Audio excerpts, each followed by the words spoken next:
passer à la deuxième plénière de cette matinée de travail. C'est l'audace, cette fois-ci. L'audace qui doit être au rendez-vous et qui l'est, on va le voir. L'audace au cœur du mécénat. J'appelle à nous rejoindre M. Alain Soupiot, professeur au Collège de France, titulaire de la chaire sur l'État social et mondialisation, analyse juridique des solidarités. Mme Fanny Picard va nous rejoindre également, présidente d'Alter Equity. Voilà, professeur Soupiot, si vous pouvez vous installer au centre, merci.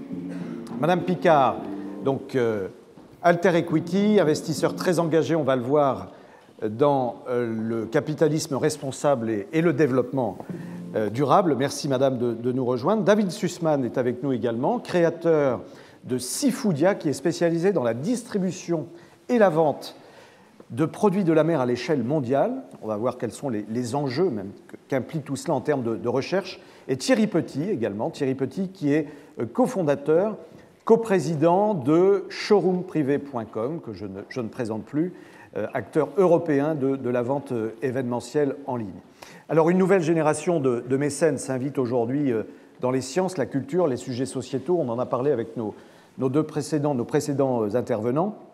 Dans la droite ligne de la tradition du mécénat, ils apportent en plus des projets qu'ils soutiennent avec des méthodes et des visions qui sont tirées de leur propre expérience, je dirais, en tant que même preneur de risques. Ça, c'est une dimension qui va être importante dans les travaux qui vont suivre.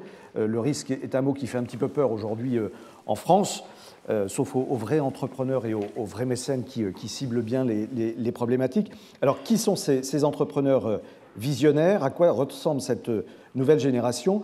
Thierry Petit, je me tourne tout d'abord vers vous.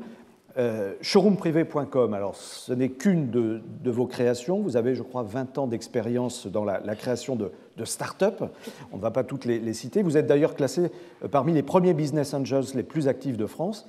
Expliquez-nous un petit peu en introduction votre vision du mécénat qui repose sur un mot, je crois, chez vous, c'est look forward, c'est ça? Oui, c'est ça. Bonjour. Alors, nous, ça partait effectivement d'une démarche aussi personnelle avec mon associé qui était de se dire que, face à toutes les ruptures technologiques, je pense, face à toute cette accélération du monde, on est assez convaincu que le capitalisme ne sera pas le seul modèle de société et que du coup, je prends toujours l'exemple de ces... On pourrait, par exemple, je prends cet exemple-là qui est assez marquant, remplacer toutes les caissières du monde par des automatismes et par des algorithmes qui, technologiquement, pourraient avoir du sens, qui, humainement, est juste absolument abominable. Il y a des sociétés qui pensent qu'à cet axe purement rentabilité et capitalisme, et il y a des sociétés qui intègrent une dimension sociale. Donc effectivement, je pense que c'est, à mon sens, une vision qu'on doit avoir, d'autant plus que le progrès n'a jamais créé autant d'exclusion. Et puis le deuxième point de cette réflexion, c'est qu'effectivement, chez Showroom Privé, on a une moyenne d'âge de 27 ans, donc c'est une population que j'ai parfois, même en étant encore assez jeune, parfois du mal à comprendre. Par contre, ce que je comprends de ces générations futures, c'est qu'elles sont à la fois hyper détachées du monde de l'entreprise, un relatif j'en-foutisme, voilà, mais en même temps qui veulent du sens dans ce qu'ils font. Donc ça peut être un sens éthique, social, solidaire, écologique. Il y a une vraie recherche du sens. Donc en mélangeant tout ça, et puis après nos 10 ans d'activité chez Showroom, notre introduction en bourse, on a voulu effectivement créer quelque chose d'un peu différent. Un projet qu'on a initié, qu'on a labellisé Look Forward, qui s'organise autour finalement de la partage un peu de notre connaissance et notre richesse avec le plus grand nombre. Donc il y a 3 grandes idées qui sont organisées soit à travers des fonds de dotation, soit à travers une fondation. La première, c'est un incubateur purement gratuit pour de jeunes entreprises où l'ensemble des savoirs de l'entreprise, donc les salariés, vont aider ces jeunes sociétés à grandir, totalement gratuit, et on ne prend aucune participation. La deuxième idée, c'est un festival qui est dédié au domaine de la mode et de l'innovation, qui se tient une fois par an, la Gaîté Lyrique, ouvert au public, aussi gratuit, où on va mettre en avant de jeunes créateurs qui travaillent justement à la croisée de ces deux mondes, qui viennent du monde entier. Et puis la troisième patte de ce projet, c'est une fondation que l'on a initié à Roubaix, mais avec un projet de lancer dans d'autres villes, où on a décidé de s'attaquer, en tout cas à notre mesure, tant le problème est large, à l'exclusion numérique, au chômage. Notamment, c'est une école dédiée au e-commerce qui va réinsérer des jeunes chômeurs, ou même des chômeurs longue durée, qui ont été exclus du numérique, et nous, on les réintègre par le numérique en les formant au métier du e-commerce. Alors, si je reviens à l'idée initiale, vous êtes entré en bourse, vous êtes coté sur Euronext, je crois, et vous êtes dit, finalement, l'avenir de l'entreprise, l'avenir de la société, ce n'est pas uniquement un monde capitaliste. C'est une vision un peu, quand même, je dirais pas très business des choses. Vous vous retrouvez là. Il y a autre chose, la société ne sera pas que capitaliste demain ? Ça, pour moi, c'est une vraie conviction que j'ai, parce que je ne pense pas qu'on puisse aller dans un modèle... Pourtant, vous êtes en plein dans le business, vous, pour le coup. Ouais, mais après, moi, je suis issu d'une famille ouvrière. Je garde quand même un pan dans le monde réel, j'ai envie de dire. Et puis, je suis convaincu qu'on ne peut pas inventer que des modèles disruptifs technologiques qui mettent à dos des générations entières de personnes. Je pense qu'on parle beaucoup d'intelligence artificielle en ce moment. Effectivement, il y a tout un tas de projets qui sont menés par, d'ailleurs, plutôt intelligemment pris par Cédric Villani, avec une réflexion sur... il y a tout un tas de métiers qui sont amenés à disparaître. Donc, soit on se dit non, c'est pas possible, on met des lois, et puis on crée, comme malheureusement les politiques savent bien le faire, des lois qui empêchent et qui font à la fois rien, parce que les choses avancent, et c'est le sens de l'histoire. Ou alors on se dit, c'est quoi le futur de la société, le futur de l'économie, et comment on peut essayer, nous, à notre échelle, de créer quelque chose qui fait que... on refuse un peu aussi ce modèle. Donc même en étant coté en bourse, je pense que c'est des valeurs importantes. Je pense que vous en parlerez dans le fond. Mais nous, ce qu'on aime aussi dans ces idées-là, c'est que finalement, c'est pas incompatible. C'est-à-dire que c'est pas parce que vous faites une école du e-commerce et que ça vous demande effectivement des fonds, de la mobilisation, que ça crée rien. Au contraire, nous, on en fait du business. Quelque part, déjà, on forme des gens, on peut en recruter potentiellement. On a des partenaires qui viennent dans ce projet, avec qui on va tisser des relations différentes. Et by the way, pourquoi pas éventuellement faire un peu de business avec eux. Donc je ne crois pas que c'est incompatible. Et je pense que c'est d'autant plus viable quand finalement on arrive à faire du bien, entre guillemets, avec un sens économique. Alors vous êtes un acteur de votre temps, on le voit, et vous générez votre propre mécénat. Expliquez-nous comment... on a compris l'idée, mais concrètement, dans les faits, au quotidien, comment ça se traduit? Comment ça se traduit? C'est déjà des financements qui sont intégralement pris par la société ou par nous en perso. Tous les projets, enfin toutes les actions, c'est vous qui les financez avec de l'argent interne. Oui, ou le nôtre. Mais comme on est actionnaire important de l'entreprise, les choses sont assez liées, j'ai envie de dire. Premier élément. Et deuxièmement, par contre, nous, on fait participer beaucoup nos collaborateurs dans ces projets-là. Donc, par exemple, ces jeunes startups, ces jeunes entrepreneurs, on va les faire coacher par des salariés de l'entreprise. Les chômeurs qui sont dans nos écoles, effectivement, ont bien sûr des formateurs que l'on a recrutés, mais le photographe va aller faire une session de 3 heures. L'ingénieur va aller expliquer à ces gens-là comment on fait un codage, etc. Et ce qui crée quelque chose d'assez fabuleux, parce que du coup, finalement, nos salariés sont hyper impliqués dans tous ces projets. Ça crée quelque chose d'humainement extrêmement fort, des vraies valeurs. Et puis, moi je dis, ils sont aussi fiers quand on fait une bonne vente sur le site que quand un des chômeurs vient d'être... par exemple, vient d'avoir un job chez Van Cleef & Arpels, ils sont aussi fiers de ça. Donc ça crée un sens, un vrai sens, et puis c'est aussi notre façon d'emmener cette entreprise. Donc vous générez votre propre mécénat. Est-ce que vous avez besoin de lever des fonds aussi pour faire en quelque sorte un effet de levier à vos actions, qui sont finalement très humanistes aussi? On ne lève pas des fonds, mais par contre on ramène des partenaires dans le projet. Donc par exemple sur l'école... Partenaires ou mécènes? Là, des partenaires sur l'école. Je vais vous donner un exemple. Alors, il y a des mécènes dans le fonds de dotation pour l'exposition que l'on organise, effectivement, qui, eux, vont participer à l'idée en soutenant et en donnant un peu d'argent, compte de la visibilité ou de l'image. Sur la fondation, c'est un peu différent. Là, c'est des vrais partenaires qui, eux, vont, par exemple, vous offrir des stages, vont venir coacher 2 journées pendant tous les étudiants dans l'école. Donc, voilà, c'est pas de l'argent, mais c'est effectivement des partenaires qui vont venir s'engager, qui aiment le projet et qui vont donner un peu de leur temps. C'est par exemple des gens comme Blablacar à Paris on va passer une journée à visiter les locaux, expliquer les métiers. C'est très pratique et très simple à mettre en place en fait, et c'est pas de l'argent. Alors vous restez avec nous parce que vous allez pouvoir échanger avec les différents intervenants. David Sussman, à votre droite, Thierry Petit. Je disais donc créateur de Seafoodia, spécialisé dans la distribution et la vente de produits de la mer à l'échelle mondiale. Vous avez créé Seafoodia en 1996, si mes renseignements sont bons. Alors d'abord aux États-Unis, puis après vous avez rapatrié en France, et en l'occurrence à Marseille. Seafoodia, ce sont aujourd'hui 50 salariés, 10 nationalités différentes. L'an dernier, vous avez monté votre fondation, c'est ça? Expliquez-nous un petit peu. Ça s'appelle Pure Océan, comment dit-on? Pure Océan. Pure Océan, soyons français. Pure Ocean. Donc, en effet, c'est une fondation. Donc, je voudrais qu'on commence sur d'abord, vous remercier d'être là aujourd'hui. Je ne suis pas du tout expert dans ce domaine, donc ravi d'avoir rencontré notamment quelques experts déjà. Mais vous avez une expérience et vous allez nous en faire part. Alors mon expérience, elle est avant tout, donc, je suis chef d'entreprise, on commercialise dans plus de 60 pays 50 000 tonnes de merveilles des océans, c'est-à-dire des produits de la mer. Et pour nous, la démarche, elle a été quel est le rôle d'une entreprise et pourquoi justement nos collaborateurs viennent travailler tous les jours. Et c'est une démarche qu'on a entreprise depuis que j'ai créé la société, mais plus particulièrement ces 10 dernières années. Et à travers cette démarche, on a décidé de faire ce qu'on appelle, nous, un plan de responsabilité. Plus couramment aujourd'hui, on appelle ça la RSE. C'est un peu du chinois pour moi quand j'entends le terme RSE. La responsabilité sociétale de l'entreprise. C'est nos responsabilités, en effet, d'une entreprise, d'une organisation, d'un groupe de personnes qui travaillent ensemble au sein de la planète et aussi dans son propre environnement, pour commencer. Et donc, à partir de là, nos collaborateurs, en travaillant sur le plan de responsabilité, on s'est rendu compte que ce qui était essentiel, sachant que nous sommes donc, nous, acteurs de la planète, puisque nous pêchons aujourd'hui, nous prenons de la ressource. Et là, on s'est posé la question, comment se porte la planète? Et on s'est rendu compte qu'il y avait urgence d'agir. Et on n'était pas convaincu que c'est fait correctement aujourd'hui. Donc, on a décidé de s'engager avec certains de mes collaborateurs. Et j'ai pris la décision de ne pas être passif, d'être acteur, de ne pas être, comme on dit, un thinker only, mais de devenir un doer. Et donc, de créer notre propre fondation, notre fonds. Alors, pour moi, le mot fondation ou mécénat, c'était compliqué.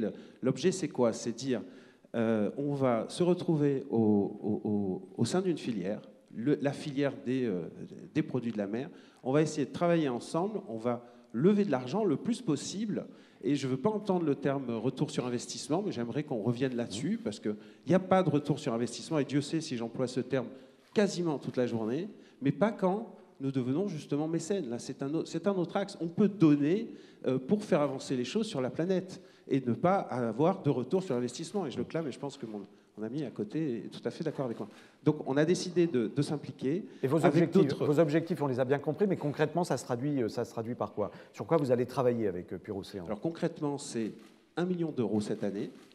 On a quasiment, je pense, déjà atteint la moitié donc, de ce 1 million d'euros avec d'autres industriels. Donc, concrètement, c'est des conserveries, c'est des pêcheurs, c'est les plus grands noms d'ailleurs en France, mais c'est dans la globalité de nos partenaires. Donc, nous avons aujourd'hui des Canadiens, des Norvégiens, des Marocains, des Taïwanais, des Chinois qui se joignent à nous. Donc, on a déjà 14... je crois l'origine des fonds sera déjà au moins de 14 pays. J'aimerais que ce soit une trentaine de pays. Là, on est dans la mondialisation, là, vraiment. Ah oui, là, on est dans ce fameux 1 million d'euros qu'on espère qu'on va lever. Nous-mêmes, nous sommes engagés pour une grosse partie de la somme, nous, Sifoudia, et moi-même, pour lever cet argent. Et concrètement, si c'est votre question, si vous voulez que je vous dise ce que nous allons faire avec cet argent. Eh ben voilà. J'allais vous relancer d'ailleurs là-dessus. Donc, 3 choses, 3 axes. Le premier axe, donc, nous allons justement financer des projets de recherche. Donc, c'est une bonne nouvelle pour les chercheurs qui sont dans la salle. J'espère qu'ils sont nombreux, parce que ce que nous souhaitons faire, justement, c'est financer des projets innovants pour préserver les écosystèmes fragiles et la biodiversité. Alors, les projets innovants, c'est quoi? Alors, concrètement, par exemple, mais là, c'est les chercheurs qui vont le dire, puisque nous avons créé un comité scientifique. Nous avons la chance d'avoir Gilles Boeuf, que vous connaissez probablement, qui est le président de ce comité scientifique, qui nous a rejoints, Françoise Guel aussi, d'Océan et Climat, et Fabien Gillot, le fameux nageur, et 3 autres chercheurs étrangers. Donc le comité scientifique statuera sur les différents projets. J'aimerais bien qu'il y en ait environ une dizaine sur la durée, mais ça peut être par exemple des imprimantes 3D ultra innovantes qui vont reconstruire le corail qui est en train de se détruire aujourd'hui sur la barrière en Australie. On peut reconstruire du corail avec des imprimantes 3D sous-marins, avec des imprimantes 3D. Par exemple, ça va être des projets de recherche qui peuvent alors je parle pas en termes scientifiques, mais c'est d'étudier justement la façon dont aujourd'hui sont les œufs de poisson aujourd'hui et les œufs de certaines espèces se reproduisent. Vous savez qu'il y a 90% des espèces aujourd'hui marines qui sont encore à découvrir, 96% de la biosphère vient des océans.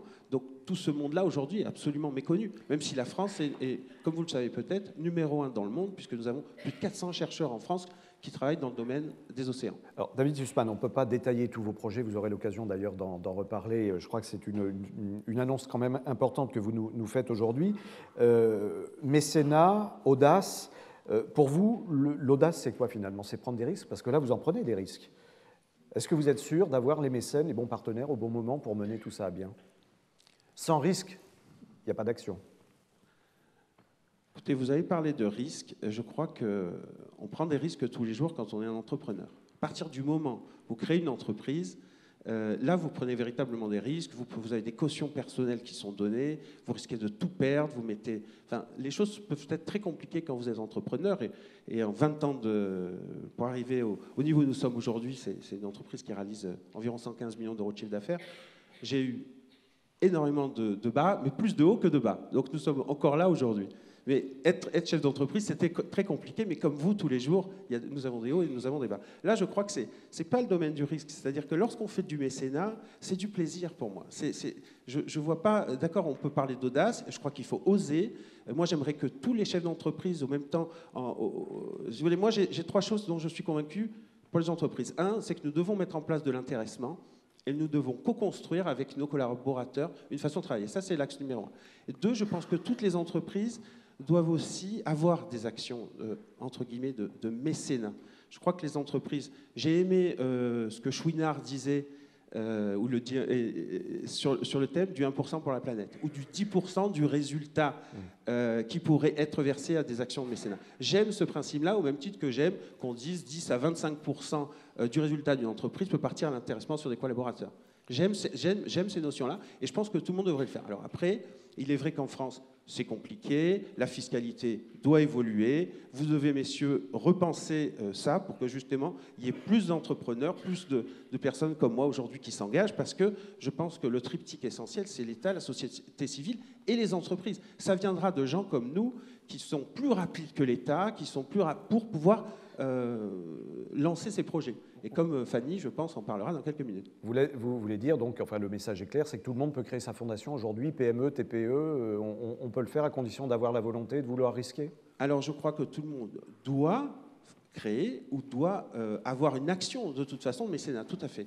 Et donc, pour ceux qui n'ont malheureusement pas pris le temps, parce que c'est énormément de temps, c'est d'investissement, ou rejoindre des fondations et ces actions-là, et notamment dans la filière des produits de la mer, j'aimerais que de nombreux acteurs viennent avec nous, et s'ils ne viennent pas et qu'ils font la même chose, c'est formidable. Vous aurez essaimé quelque part dans plein de secteurs. Merci beaucoup pour ce témoignage. Là, on est vraiment au cœur de l'audace, qui est elle-même au cœur du mécénat. Fanny Picard, présidente d'Alter Equity, je disais, investisseur très engagé en faveur du capitalisme responsable, du développement durable. Alors, un mot quand même de votre métier, Fanny Picard. Concrètement, vous faites fructifier l'argent des autres? Vous faites fructifier l'argent des fondations et in fine du mécénat?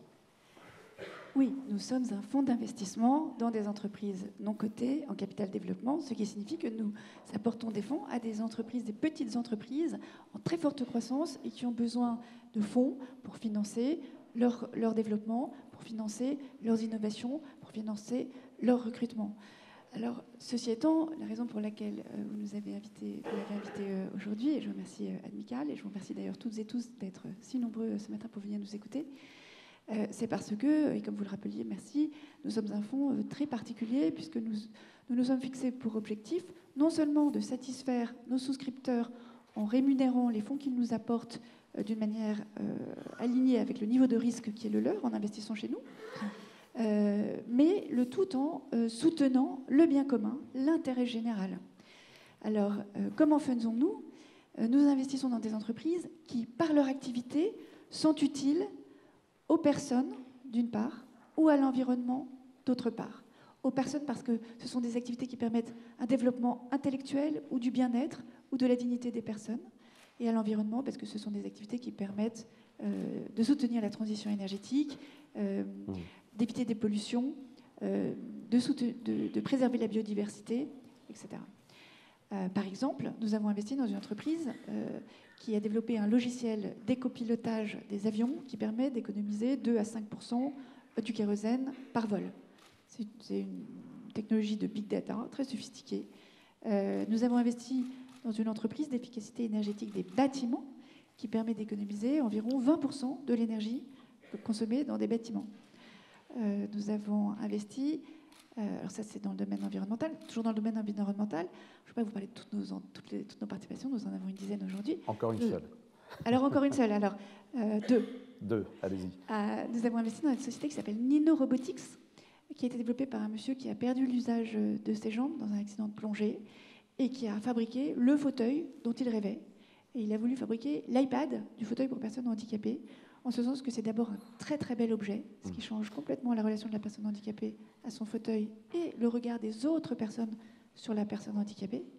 Et par ailleurs, qu'il y a un certain nombre de modalités de mobilité, de même que le iPad était une rupture technologique et d'usage, et bien là, il y a une rupture d'usage, et je ne vais pas rentrer dans les détails. Et Alors, puis nous avons investi dans une société de maquillage bio, éco-conçu, et vendu à petit prix pour permettre au plus grand nombre de dames d'accéder à des produits bio et de qualité. Je vous invite, mesdames, à dévaliser Monoprix où ces produits sont référencés. Alors, on voit quand même, Fanny Picard, pardon, oui. mais on voit vraiment la palette très large des initiatives que vous soutenez. Oui. Il y a la haute technologie, il y a les produits cosmétiques bio, etc. On n'est pas forcément toujours sur la même gamme de produits et de même technologie. Oui. Qu'est-ce que, en tant que quand vous faites fructifier, je disais, l'argent des autres tout à l'heure, comment vous suivez les projets? Qu'est-ce qui va vous attirer dans un projet? Est-ce que vous les accueillez tous? Ou est-ce que vous allez regarder en particulier certaines choses, le business plan, la personnalité de l'entrepreneur? Oui, Qu'est-ce qui se passe dans la tête du financier quand c'est comme ça? Alors, pardon, parce que j'ai pris un peu de temps pour vous décrire les types d'entreprises dans lesquelles nous investissons, mais notre deuxième particularité, c'est qu'on va plus loin que le fait de choisir une entreprise utile au monde par son activité. Nous avons inventé, aujourd'hui ça peut sembler incroyable, parce que j'ai commencé à travailler sur ce projet en 2007, mais je vous promets qu'à l'époque, ça n'existait pas. Nous avons été le premier fonds d'investissement en France et dans le monde à poser comme condition à notre investissement le fait que l'entreprise s'engage dans un progrès vers plus de responsabilité sociale et environnementale et sociétale. Et donc, c'est une condition de notre investissement. Et oui, mais ça, je dirais, pardonnez-moi, mais c'est basique. Mais après, quand vous entamez l'étude du projet, il y a la grande idée. Enfin, je ne veux pas être... Voilà, je pose clairement non, c'est pas du tout basique. Alors, non, mais donc, tout le monde dit ça. La RSE, c'est ce qu'on disait tout à l'heure. Non, pas du tout. C'est pas du tout basique. Il y a très peu de fonds en France qui font ça aujourd'hui. On a été les premiers, mais il en reste très peu. Et d'ailleurs, quand on levait le fonds, les investisseurs nous disaient « Enfin, Fanny, mais vous n'y arriverez jamais. Mais vous n'avez jamais approché une petite entreprise pour imaginer un truc pareil. Est-ce que vous croyez que des dirigeants d'entreprise qui n'ont pas de management intermédiaire vont accepter un niveau de contrainte de plus ? Et jamais. Donc les investisseurs n'y ont pas cru du tout. Et d'ailleurs, ils ne croyaient pas à un autre sujet. Ils nous disaient « Mais enfin, si vous cherchez à être responsable, eh bien, vous serez moins rentable que les autres. » Et malheureusement, nous, dans le private equity, donc dans cette classe d'actifs qui recouvre l'investissement dans les entreprises non cotées en bourse, ce que nous recherchons, c'est du rendement financier. Et donc c'est très bien, c'est une très belle initiative, mais on ne va pas pouvoir investir chez vous, puisqu'on va investir chez les gens qui sont plus rentables. Donc non, c'est pas banal du tout. C'était très pionnier, c'est très différenciant, et ça le reste aujourd'hui. Alors donc pour répondre quand même à votre question, on cherche à la fois du rendement pour nos souscripteurs, pour rémunérer leurs risques, et à la fois un impact d'intérêt général. Donc qu'est-ce qu'on va regarder? On va regarder que l'activité a effectivement un impact positif. Et on s'est posé, il nous arrive d'avoir des questionnements par rapport à ce sujet. Par exemple, on avait eu une entreprise qui vendait d'occasion des produits, des vêtements et des accessoires de luxe. Et on s'est posé la question, on s'est dit, est-ce que c'est utile ou pas? Bon, je ne vais pas rentrer dans les détails, mais donc, est-ce que l'activité a un impact positif sur les personnes et l'environnement de façon durable et de façon profonde?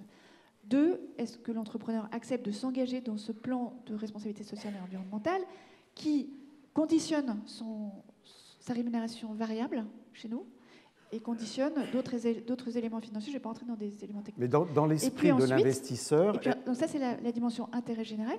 Dans la dimension investisseur classique, on est comme les autres. Donc on va vérifier que le business plan tient la route, qu'on y croit, ou qu'on croit à un autre business plan sur la base duquel on pense pouvoir réaliser un rendement conforme à celui qui est notre objectif. On s'est fixé un objectif de 10% net pour nos souscripteurs de rendement.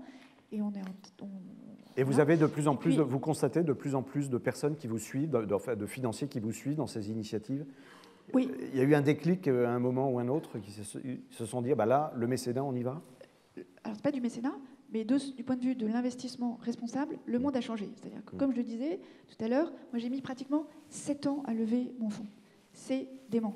Ça a été un travail de résilience et de résistance incroyable. Parce que quand vous n'arrivez pas à faire ce que vous faites, eh bien, tout est plus compliqué et c'est désagréable. Donc j'ai eu un mal fou parce que les investisseurs n'y croyaient pas. Parce que la RSE, c'était considéré à l'époque comme quelque chose qui était porté par des gens qui devaient être un peu nuls, un peu incompétents, probablement relativement gauchistes, alternatifs, en tout cas différents, problématiques. Il a fallu casser Donc, les idées reçues. À l'époque, pour les investisseurs, la RSE était un sujet problématique. Aujourd'hui, le monde a changé. Dans le monde du private equity, donc de l'investissement non coté, l'intégralité des fonds sont obligés effectivement de mettre en place des démarches de responsabilité sociale et environnementale. Elles sont néanmoins beaucoup moins profondes que celles que nous mettons en place. Dans la partie échange, est-ce que quelqu'un souhaite réagir? Professeur Soupio, je viens vers vous tout de suite. Est-ce que vous souhaitez réagir aux propos de Fanny Picard? Alors, Thierry Petit. Non, moi j'ai une réflexion parce qu'on a effectivement, il y a des fonds comme le vôtre, cotés en bourse, qui effectivement sont pour le coup, un fonds comme Sycomore par exemple, a une dimension extrêmement importante. Enfin, il y a une part de leur investissement très forte qui sont dans des projets qui ont un sens écologique, social ou solidaire. Oui, ou la compagnie financière Raymond Rothschild qui depuis très longtemps a également des fonds ISR, c'est tout à fait exact. Monsieur Sussman. Alors moi, je voudrais juste saluer l'initiative de Fanny, que je trouve extraordinaire. Bravo Fanny. J'ai l'impression que le mouvement est mondial aujourd'hui. Alors c'est vrai qu'on parle beaucoup de mécénat. J'ai vécu pendant des années aux États-Unis. Il y a d'autres cultures aujourd'hui qui font énormément de mécénat, qui sont plus actives que nous dans ce domaine-là, on le voit, et particulièrement l'Amérique du Nord, mais aussi l'Asie. Moi, je pense qu'il y a une vraie vague de fonds aujourd'hui et que des fonds comme Fanny, j'espère, vont se multiplier. Et je répète, je pense qu'aujourd'hui, il y a urgence d'agir pour tous s'engager pour notre planète en règle générale. Et nous devons, d'une façon ou d'une autre, à travers le mécénat et à travers nos plans de responsabilité et à travers en fait, nos actions d'entreprise, globalement, changer le monde, et il y a urgence de le faire. Je rêve d'une blue economy, je ne l'ai pas dit encore, donc la blue economy, la green economy, c'est ce qu'on doit mettre aujourd'hui en avant, et notamment au niveau de l'État, on doit aider ces nouvelles types d'organisations à mettre en place le plus rapidement possible. Ce sont des chantiers de réflexion très, très importants. Merci beaucoup. Hier, alors, Alain pour vous donner un ordre de grandeur, hier a été annoncé le lancement d'un fonds aux États-Unis par TPG de 2 milliards de dollars sur exactement le concept que je viens de vous présenter. Nous, on a 41,5 millions d'euros. Voilà. Il y a un ou deux autres fonds en France qui ont des positionnements proches.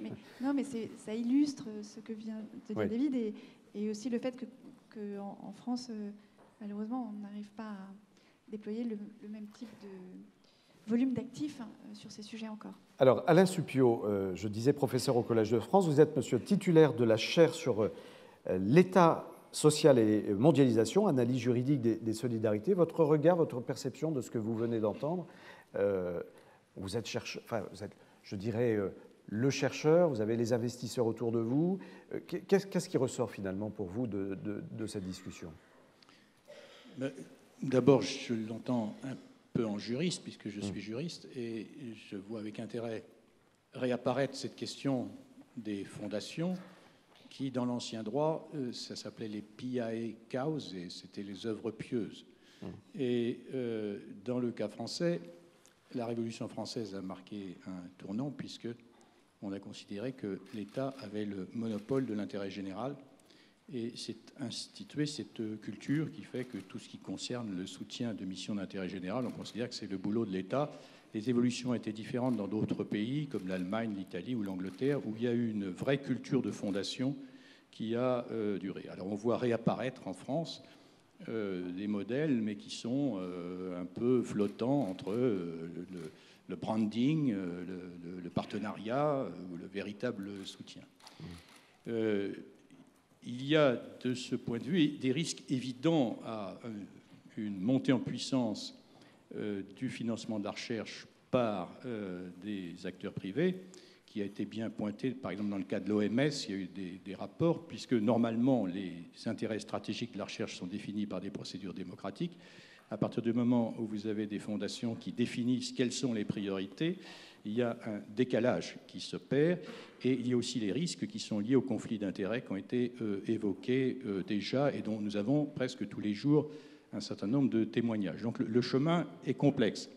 D'un autre côté, il me semble extrêmement bienvenu, et j'avais présidé à la fin des années 90 un conseil de développement des sciences humaines où nous avions préconisé cette montée en puissance des fondations, mais il faut bien comprendre qu'en France, on est dans une phase d'apprentissage un peu d'une relation qui doit être une relation aussi de confiance mutuelle, car il faut aussi que le chercheur fasse confiance à son interlocuteur privé, qu'il ait vraiment le sentiment qu'il est en face de quelqu'un qui a un souci d'intérêt général. Si ces conditions sont réunies, il me semble que les fondations peuvent jouer un rôle extrêmement important pour nous aider à faire face à des dérives qui sont liées à ce qu'on appelle le New Public Management. Alors je vais dire ça d'un mot très bref. Dans le management à l'ancienne, à la Taylor, il y avait ceux qui pensaient puis ceux qui obéissaient. Les nouveaux modes de management, c'est que tout le monde doit être programmé sur des objectifs. Et donc les chercheurs qui échappaient au taylorisme sont maintenant rattrapés par la programmation, par les objectifs. Et le chercheur est programmable ?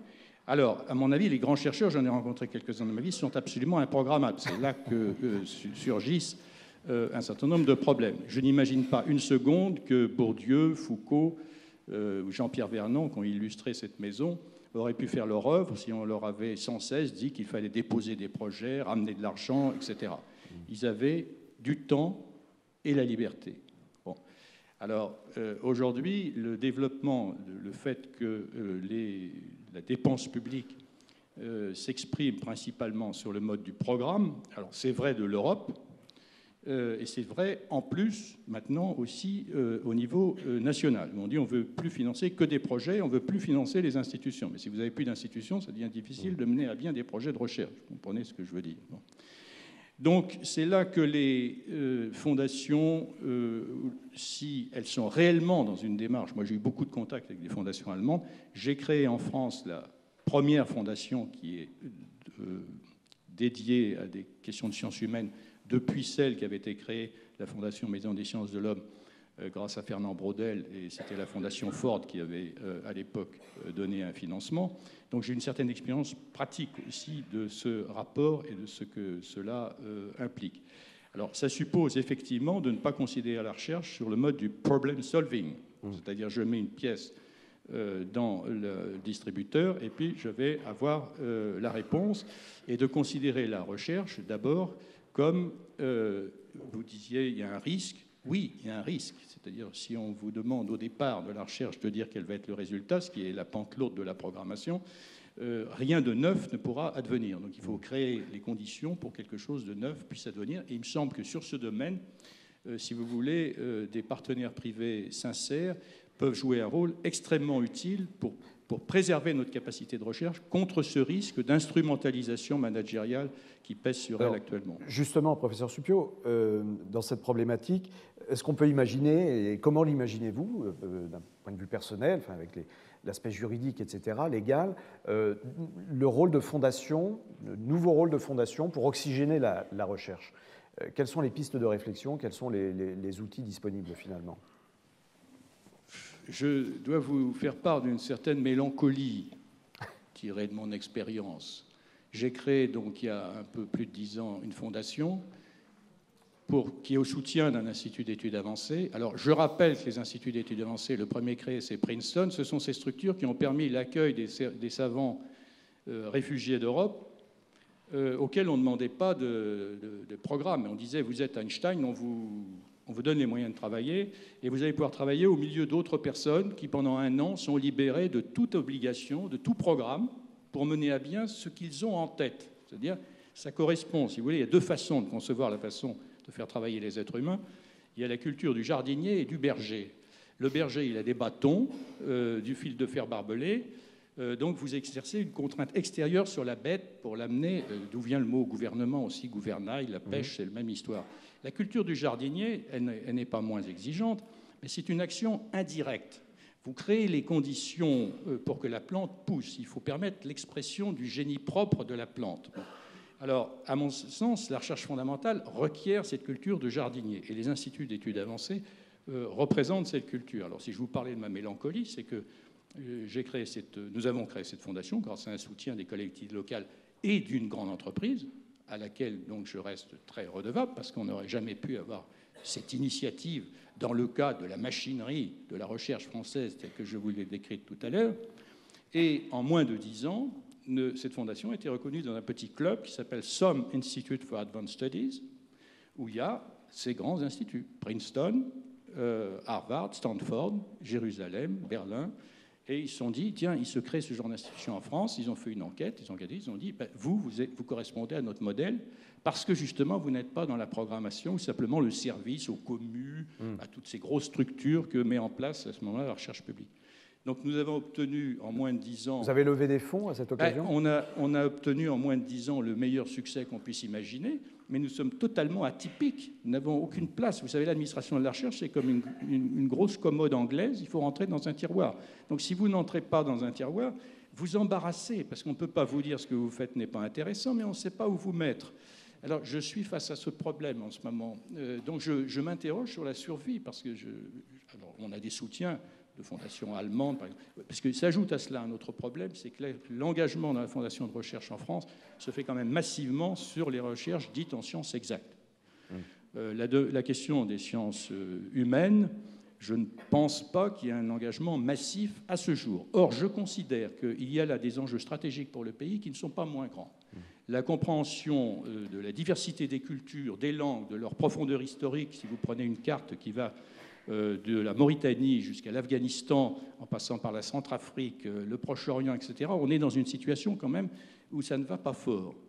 Et lorsque je vois des gens au ministère de la Recherche qui me disent « mais nous sommes sur le point d'identifier le lieu du cerveau qui correspond au centre du religieux », je me dis que si nous mettons... J'ai beaucoup de respect pour ces recherches, mais il faudrait continuer à mettre un peu d'argent dans l'étude des cultures, des langues, etc. Ce qu'essaie de faire cette maison, au travers d'une initiative forte qui est l'Institut des civilisations, nous avons ici parmi les meilleurs chercheurs pour avoir cette espèce d'intelligence d'un monde qui est divers, qui n'est pas un monde qui est voué à l'uniformisation. Parce que si on le pense comme ça, ce que nous récolterons, c'est la violence. C'est pour ça que derrière ces questions de financement de la recherche, il y a réellement des enjeux d'intérêt général. D'intérêt géopolitique, finalement. Mécénat Fondation, ça a aussi une vocation et un rôle géopolitique, à vous écouter et à vous entendre. Je ne peux que vous répondre oui, puisque vous attendez des réponses brèves, quelquefois. Et on a bien compris la démonstration, en tout cas. Merci beaucoup, Alain Supiot.